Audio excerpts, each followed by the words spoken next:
Hey guys, Buildzoid here, and this is going to be a bit of a filler video, I think, but basically, we're going to be looking at the thermal densities, well, trying to calculate and failing horribly at it, but and looking at the thermal densities of various Intel mainstream CPUs that have recently come out. So we're looking at Sandy Bridge all the way up to Coffee Lake Refresh, right, with the octa-core CPU over here. And the reason why we're looking at these is because I've seen a lot of people sort of I've seen at least one person wonder why it is that, Sandy Bridge was soldered and nobody ever complained about Sandy Bridge CPUs running hot. So why when Intel solders Coffee Lake, why does Coffee Lake run so damn hot, right? Like, it's still like, why was this previously soldered CPU running cooler than the newly soldered one? And the thing is that I think a lot of, I assume what that person missed is the fact that the thermal density of these CPUs has gone way up. Okay, that is the main issue, is just like if you use the same quality thermal interface for Coffee Lake as for Sandy Bridge. So, because the other thing is a lot of people are like, oh, Intel screwed up the soldering process, right? The solder isn't working properly. That's why it's running so hot. Well, no. They could use the exact same soldering method that they used for Sandy Bridge. And just because Sandy Bridge was a bigger die, Coffee Lake is going to end up running hotter. And so that's what we're looking at here. So let's start off with Sandy Bridge. So Sandy Bridge was 32 nanometers, and all of these pictures, oh yeah, before we get into this, all of these pictures are pulled from wikichip.com. I think it's .com. I can't actually remember right now. Either way, they're from Wikichip. If you Google that name, it'll throw this, give you the site. If you just if you just search the architectures on there, it'll give you the pages and all of these images as well. But anyway, so I've pulled all those images from Wikichip and also the die sizes as well. And the power consumption figures are here from my own experience with overclocking these. I think the only ones that are really suspect is Ivy Bridge. I think I think these are too high. Maybe. These I think are pretty much these should be pretty much dead on. These might be a bit high, but probably not. These are dead on. I know that for a fact. I've spent a lot of time with KB Lake, and Coffee Lake is, well, yeah, we can call that dead on as well. I mean, ultimately, the thing is that 300 watt figure is at good luck cooling that levels of voltage. So that's the thing. Like, for this, you need to actually delid and just, yeah, the solder just can't take that kind of thermal density on ambient cooling. The funny thing is the solder actually works wonderfully on liquid nitrogen. But anyway, so let's just start off with Sandy Bridge. So Sandy Bridge, 216 millimeter square die, 175 to about 225 watts, depending on the voltage and frequency and, just settings in general. And if we just take our die, die size and divide our wattage by our die size, we get figures of 0.81 watts to 1.04 watts per millimeter square, right? So that's our thermal density. And it's a relative figure, so we can't really judge if it's high or low. You'd have to compare it against other architectures, right, to really draw any conclusion like that. And that's why we have a bunch of other chips to look at here.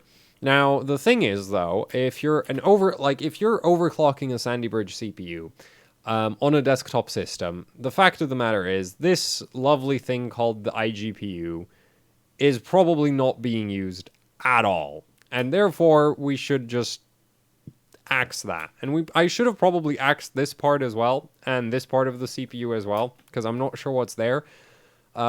Unfortunately, and then very likely the system agent, is the system agent and the PCIe interface and the memory controller, all of those things are going to be a lower, or at least I assume they're all lower thermal density than the CPU cores plus the cache making up the center of the CPU. So ideally, you'd want to look at the sort of the hottest parts of the cores, basically. That's what you'd really want to look at.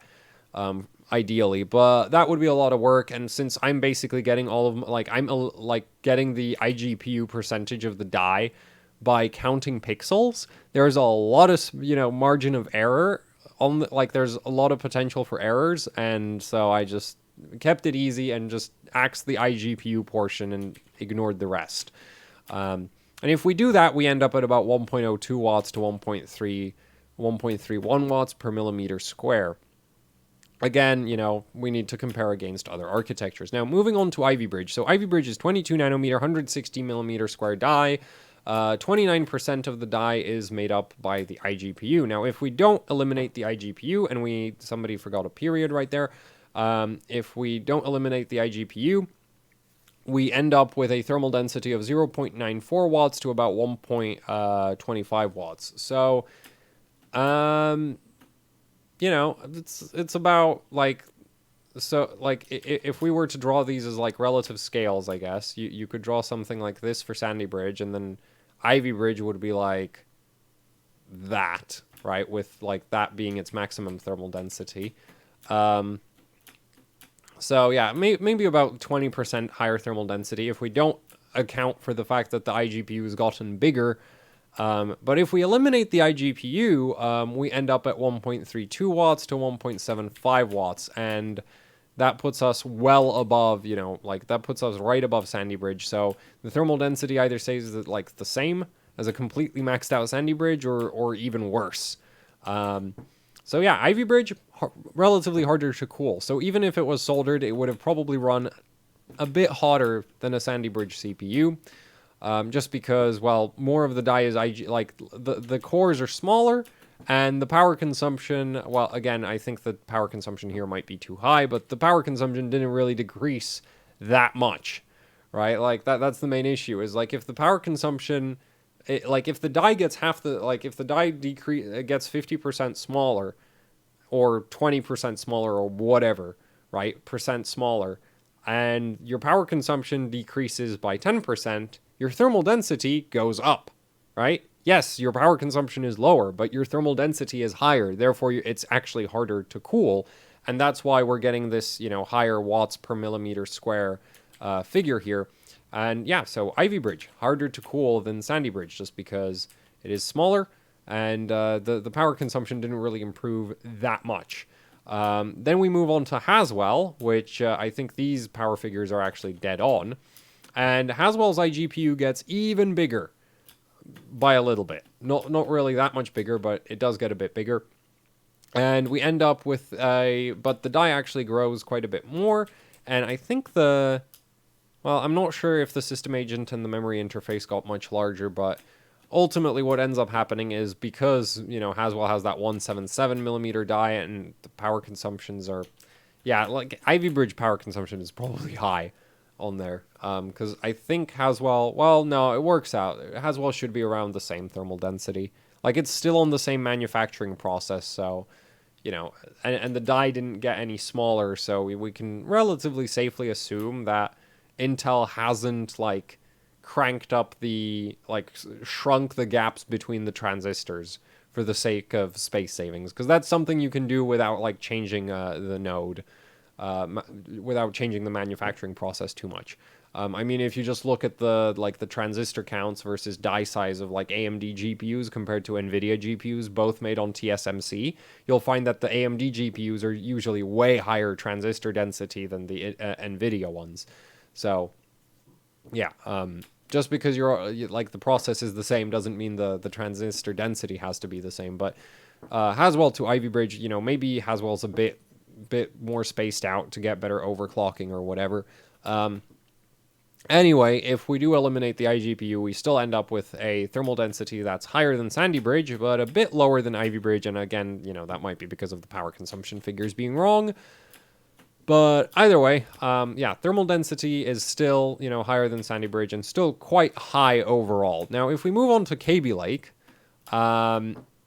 and if you don't eliminate the iGPU, you actually end up with a funny situation where the thermal density is roughly, it's kind of similar to Sandy Bridge, right? Except the iGPU is absolutely freaking huge relative to the cores, and also the system agent. If we look at the system agent on here, right? It's about the same size as 2 cores.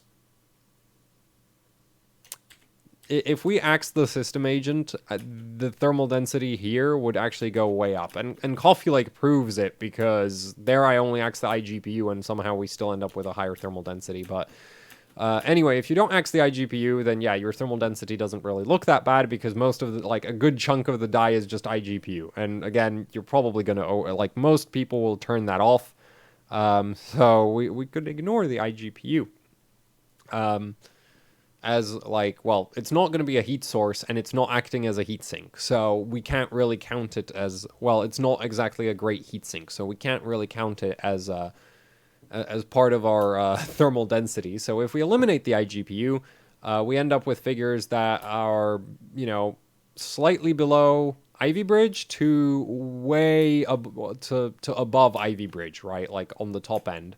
And yes, that 150 watts figure is around 1.41 volts core voltage, and it is achievable if you have, like, really good water cooling. Well, actually, the way I got this power consumption figure was running Prime 95 at this voltage, 5.1 gigahertz, and it was with liquid metal on both sides of the IHS. So I had so it was basically CPU, liquid metal, IHS, liquid metal, custom loop. Well, only a 240 millimeter custom loop, but still. So that was the cooling setup to achieve that. So yeah, you need, you know, a really high thermal conductivity connection to the die to cool that kind of voltage here. So that's how I got, you know, that 150 watt figure. So that's actually really hard to cool.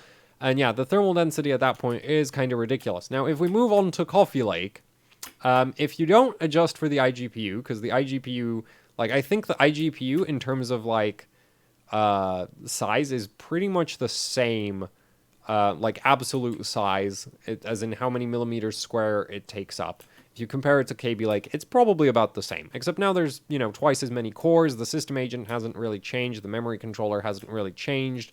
In terms of size, at least. And the end result is that, yeah, if you don't adjust for the iGPU, you still end up with a really, really high thermal density, right? Well above Sandy Bridge, even before we do anything about the iGPU. And that's even if you go, you know, even if we go with the mild end of that, the 200 watt Coffee Lake 8 core, right? Which, very easy to hit that. Yeah, if we go with that 200 watts, you still end up with about 1.15 watts per millimeter square, which is still above the, you know, 1.04 watts per millimeter square. Oh, and that's considering Sandy Bridge had even like a smaller iGPU. So, right, so the iGPU is skewing this result less.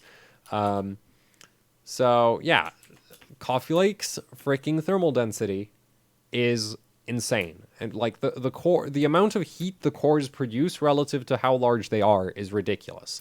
And so if we do adjust for the iGPU, we end up with this. And now you might be wondering, okay, wait, why are these figures like, wait, KB Lake cores and Coffee Lake cores are the same. Like, Intel hasn't really done anything to the cores or the cache. So why is it that we have a higher thermal density here than here? Well, you see, the system agent and the memory controller are a smaller portion of this right here than, you know, this right here.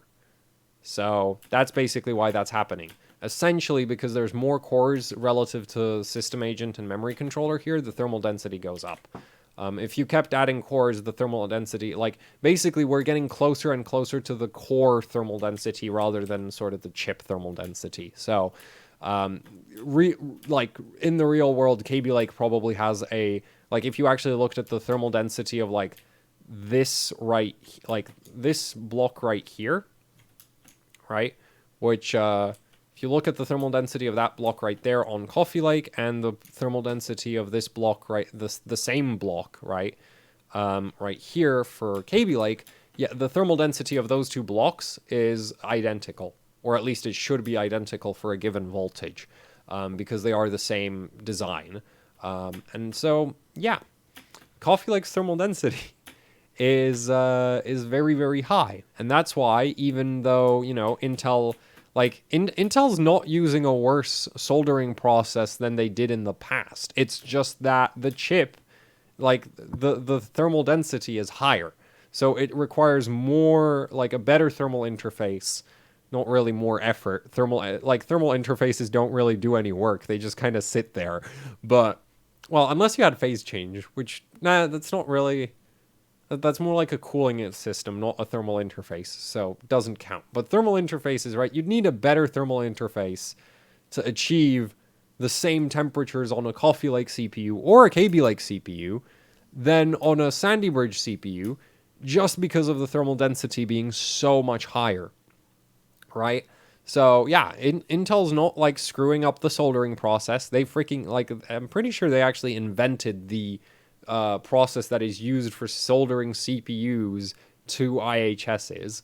The thing is, the chips are just as the chips get smaller, as the manufacturing process gets smaller, as the transistors get closer together. Once you shove the similar voltages into these, like, what you gotta understand, right? Like Sandy Bridge, when you overclocked it, you would go, like, overclocking Sandy Bridge, you would run 1.35 to like 1.45 volts. Right? Though admittedly a lot of people would go up to 1.5 volts. I personally don't recommend that because my 3960X did not like running 1.53 volts for about 6 months. At the end of those 6 months, it was quite significantly degraded, so that's why I don't consider 1.5 volts safe, and I really wouldn't go over 1.45 volts myself, but anyway... So 1.35 to 1.45 volts on like Sandy Bridge. On Ivy Bridge, you'd go between like 1.3 to 1.4. You know, 1.4 being hard to cool. Haswell, you'd run 1.3 to 1.4. Then with KB Lake, and really I wouldn't even go to 1.4 on Haswell. I'd go to like 1.35 there. And then with KB Lake, you'd go like 1.3 to 1.42.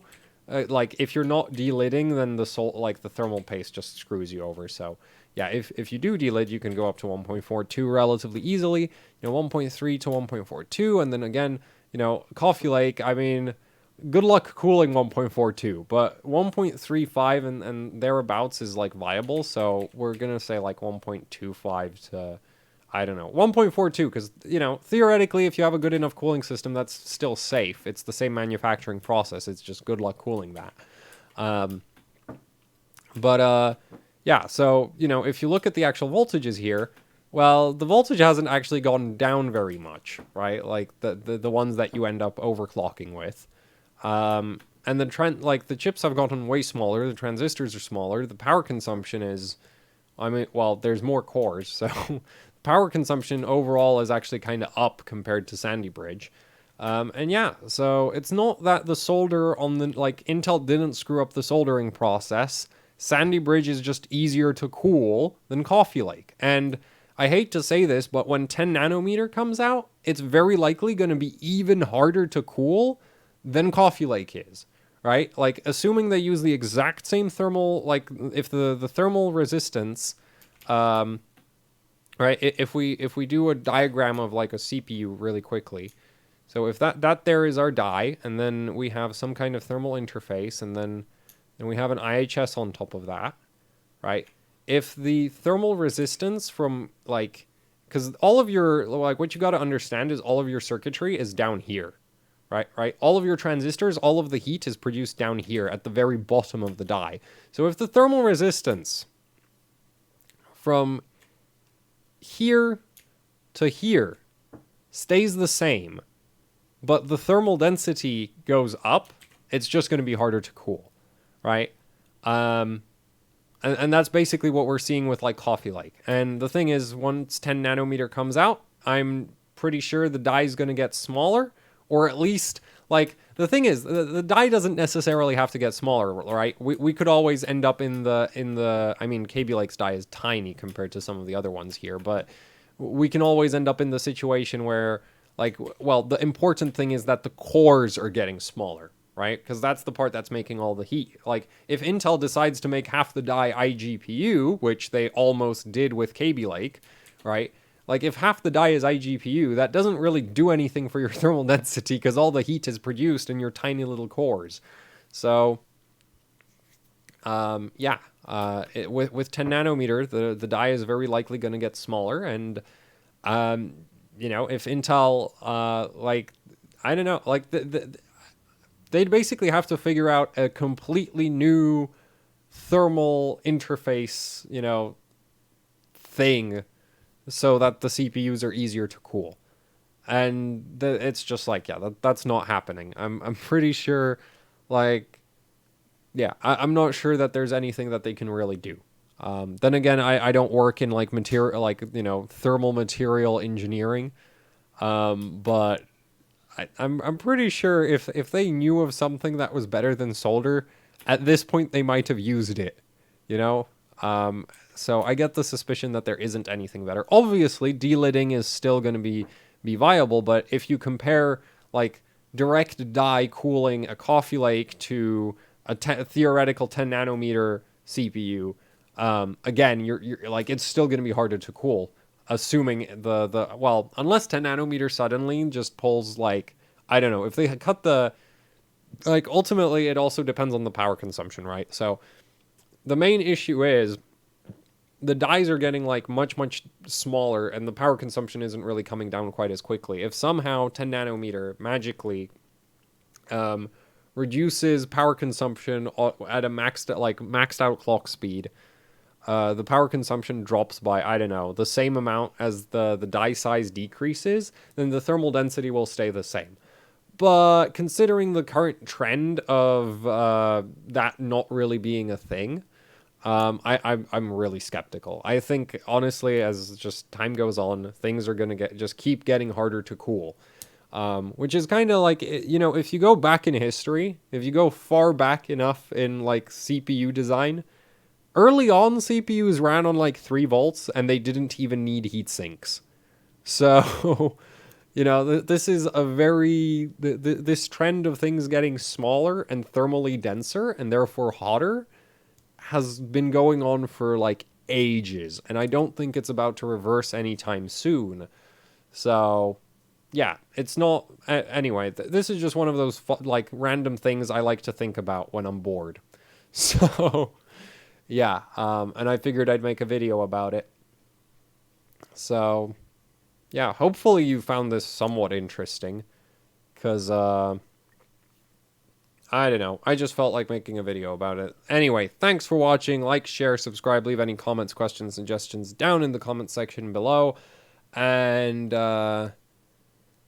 what else is there? Right, I have a Patreon and there's t-shirts you can buy. You can find a link to both of those down in the description below. They help out with running the channel immensely.